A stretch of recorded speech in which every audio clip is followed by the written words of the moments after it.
Then as I go further into the history of medicine, this is what I found, that the great Hippocrates used herbs to cure disease, and that he cured every disease known to man.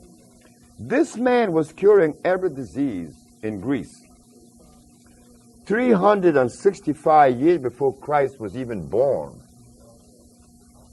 So when people tell us that only Jesus heals, you remind them that Hippocrates was here long before he was born, 300 years. So I said, if Jesus cured with herbs, Hippocrates cured with herbs, and God said the herbs, then what's up? Why aren't we curing with herbs today? Mm-hmm. So I said, one day when I went to work, my wife and I was talking all night. We were engaged in this conversation about these herbs. So Ma said to me that there could be something locked someplace that prevent us from accomplishing the goals that Jesus Christ and Hippocrates accomplished. When I went to work that night, I found it.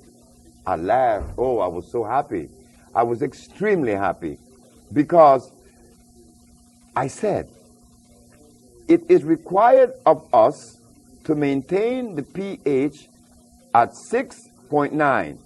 At 7, which is the neutral zone, pH of 7 is neutral. And if it is slightly on the acid side, it's 6.9.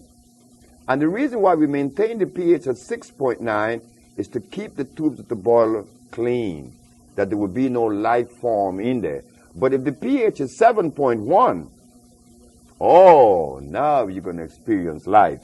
Mm-hmm. Life form will begin to accumulate in the tubes of the boiler, preventing the radiant heat or the convection heat from reaching the tubes.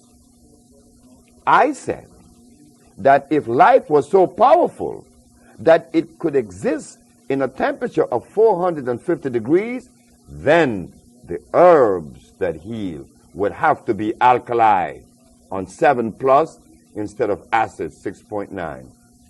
Then I begin to check the pH of all the herbs. I begin to test it. I test comfrey, acid. I test garlic, acid. I also tested aloe vera, St. John wort, rose hips, comfrey. All of these things are very acid. Carrot juice is extremely acid, yet the healers in New York then and now are still recommending these acid foods. Mm-hmm. So I said, well, let me investigate further to see which are the alkali herbs. Mm-hmm.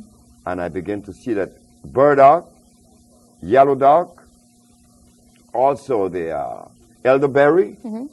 These are alkali plants. Also the Virginia snake root, that's alkali.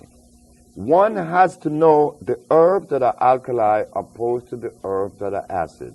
This today is not really considered, nor do they follow that particular, road or understanding, because the herbalists of today are recommending peppermint.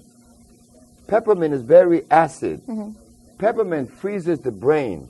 Some even recommend peppermint oil. Peppermint oil is extremely caustic. Mm-hmm. So now we have this kind of information in front of us being disseminated and carried out. Mm-hmm. So there's confusion in the population. But the one thing that my supporters or the people that helped me, that counseled me, they said to me, Sebi, the one thing that you have in your favor is that you have cure and you are curing the diseases that others are not curing, so that is the barometer.